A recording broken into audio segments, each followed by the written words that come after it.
What is up, everyone? JD here. I hope you're doing well today. Got an exciting new one to jump into with you. Let's get it.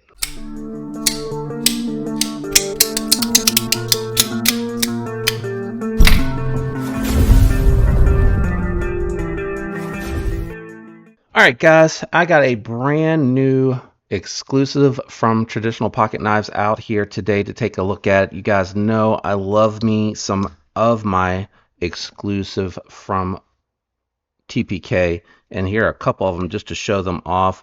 We got the Appalachian Ridge Runner, we got the Ohio Riverjack, and we got my modded QSP Hedgehog. So you're probably wondering and or have a good idea of what we're about to look at today. Today we're taking a look at the new QSP Hedgehog in a spear point.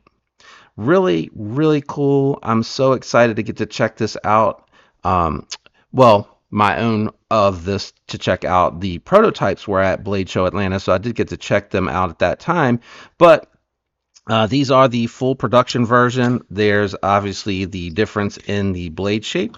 They went from a Warncliffe on this one to a spear point, which I think looks really good and makes it super versatile for EDC. You can puncture with this. You can do a lot of detailed work with this still. You could clearly obviously do that with the original, but I'm saying you can still do that even with the now ability to do the puncture task. You got a little bit of belly to help with some tabletop slicing and cutting and things of that nature. I did opt for, and I had the Hedgehog originally in the jigged titanium, which I think they did a fantastic job with here. As you can see, it looks really, really good. I love that constant or consistent, I should say, pattern going across the scales on here. This is titanium, if I didn't mention it. Still a little bit of lube coming out on this. And the other big difference here, it's still a hollow grind, and it is obviously the spear point, but it is now coming in S90V. Before these were coming in M390, which pick your poison. For me, for EDC, I really like S90V, but M390 is also really, really, really good. So now I have an M390 and an S90V Hedgehog. I have two different variants, both with the blade shape and with the handle materials. This one is that Pacific blue, and it matches with my Ohio Riverjack. I'm really happy with this. What we're going to do is we're just going to clear all of this out for now, and that you got to see all of my exclusives, and we'll go ahead and do the actual review. So with it being a hollow grind and a really thin one at that, they did a fantastic job. The factory edge felt very nice going through the catalog paper. I took it through some cardboard, and it was an absolute laser beam, just like the original. No real difference in performance. Feels really good, cut really well. I did some tabletop cutting with it because that's what the original Hedgehog excelled at, and it's very good. Very good pinch grip. Very good for detailed work and cutting on tabletop, any trace work or anything that you may want to do. It's going to work really well when you need to choke up on it and cut into a package gently to take care and make sure that you're not puncturing through going into anything that may be inside of the package. Walk and talk is really good. My other one is really broken in nicely, and I expect this one to do that as well, but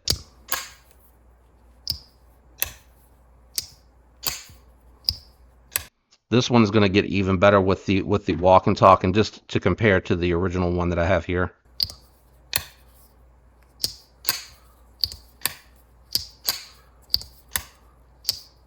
So this one's still a little tight in the pivot, even though I've carried it for a few days, but I fully expect it to break in.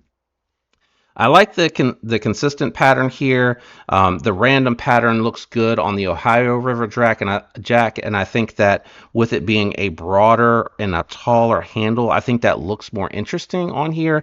For this one here, I really like that. Plus, it kind of reminds me of the quills that you see on an actual hedgehog. This one here, obviously, is going to be thin. I wonder if they did any changes to the thickness. Let's take a look. Yeah, a little bit thinner.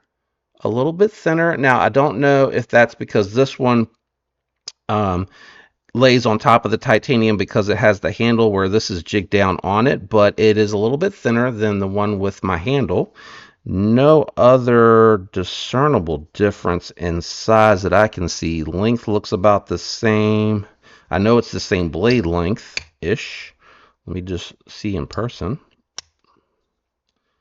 Blade length. Yeah, looking about the same length there. Obviously, mine is modded. I got rid of the bull nose on there just because I thought it was a really clean look, especially in the closed up position. I think it's a little bit cleaner of a look overall, but I really love the look of this one when it's closed up. Man, that walk and talk is really, really good. Very clean. Man, just such a good job. The long pulls on here are really accessible, guys. I would give this, man, like a solid 7 on the open. That one's the strongest. I'd give that like a 6.5. So like a 7, 6.5. And then the walk and talk, I'm not going to do that here on this video because I want to break it in a little bit more. It's already starting to snap into place. Check it out. Yeah, see, it's already starting to snap. I'll wait. If you watch my channel or you come back to lives or other videos or maybe other comparisons, I'll give you updates on this one. But it seems like QSP has done a good job with their S90V. S90V is a steel in that 50, I think it's 58 to 60 range. I hope that's right, that you can do S90V in production with, and it holds a fantastic edge. And, you know, I just really have been happy with this one. I didn't realize it was thinner, and I wonder if I can even feel that difference. Yeah, you can feel a little bit. Yeah, you can feel this is just a skosh thicker in the hand. And it looks like the blade stock is the same.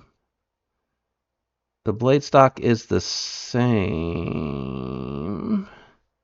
all the way through. Okay, so I think what was messing me up was it gets really thin out on the tip on the spear point, and looking on the spine of the Wharncliffe, it looks like it carries it out further, but then when you go out to the tip, you can see that both of these get super, super thin.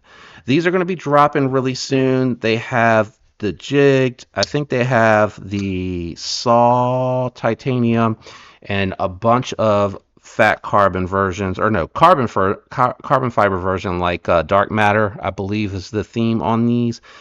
But you definitely are going to want to check the website. If you use my link and my discount code on this one, JD10, will work on these. It'll save you 10% at checkout. So that'll save you a little bit of money. I believe these are very affordably priced. I'm not going to do it from memory. I'll throw it on the screen for you so you can see exactly what the correct price is. And then that discount code, again, is going to be JD10. That'll save you 10% at checkout. That's me plus the code 10. Not too hard to remember. And then when you use those links, it'll let Austin know that you guys saw that on this channel and that you went over there and helped support me in the channel with the referral, so he knows that it's well worth sending these over for a review, right? That's what we want to let him know when we use those codes, and then it saves you a little bit of money. Let me know if you have any questions about this one. I don't think there is a big difference. You know, again, the original one, I think he still has some of these on his site, if I recall correctly.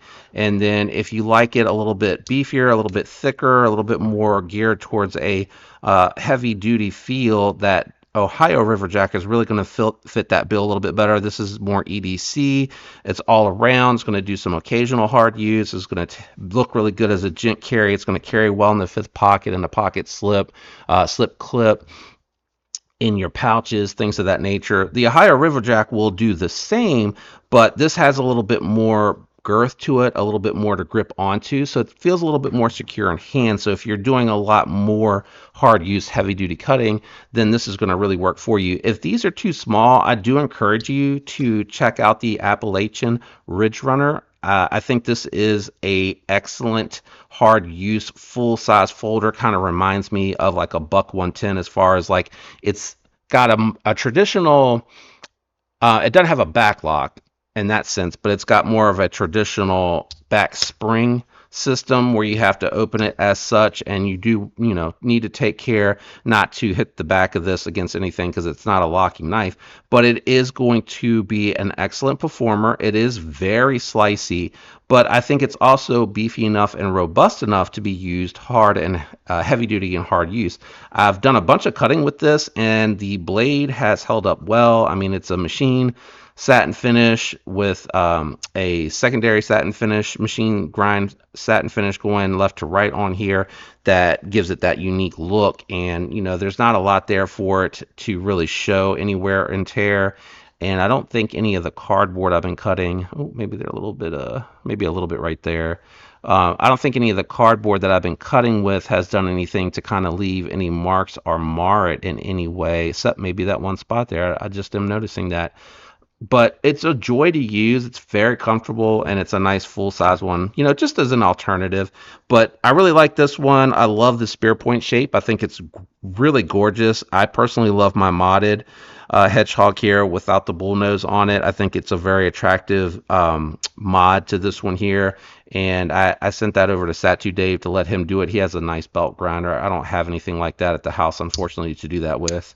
But I just really like these. These are great for a fifth pocket. I have a slip that I picked up from Austin at Traditional Pocket Knives that I've also carried this in the pocket when I don't or can't carry a full-size folder hanging off the belt, off of the pocket. Because I always like to have something on me just in case. But let me know if you have any questions in the comments down below. Give me a shout out if you are not into modern traditionals. I totally get it. I know they're not for everyone, but they certainly are fun. And I love that Austin has brought these in a very cool way to get them with the titanium, with the carbon fiber, and with premium steels at a very affordable price, in my opinion. And QSP did a very good job with the build. So very happy with it. Thanks for hanging out to this point. If you enjoyed the video, a like would help. Definitely use those links down in the description below if you're going to shop for this or anything else. I know that the stout's going to be coming pretty soon as well, I believe. So that'll be one that I review after it drops if it gets into the pass round. If not, you've seen my stout video, my thoughts and impressions on it. And if not, definitely check for it in the catalog. It is out there for your enjoyment. All right, I'm out of here, guys. I hope you have a fantastic week. I'll catch you next time. Peace.